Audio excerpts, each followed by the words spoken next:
Tiniyak ng National Capital Region Police Office o NCRPO ang kaligtasan at kaayusan sa gitna ng mga nangyayaring kilos protesta.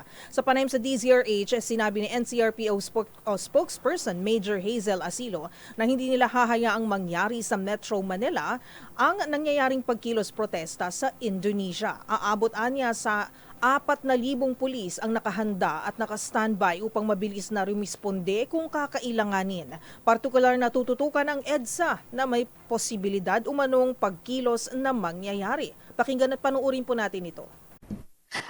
Naka-receive po tayo ng meron po tayong info na baka may projected rally na magaganap dito sa EDSA, kung kaya po naghahanda po kami dito sa NCR na maglagay ng mga tao doon kung kailangan po natin na mag-deploy ng CDM. Naka-ready po tayo para po hindi naman po tayo magugulat na bigla ang magkaroon ng rally or magkaroon ng biglang mga pagtitipon itong mga magpapalabas ng kanilang mga pahayag at ang kanilang mga saloobin. Nakahanda po ang NCRPO.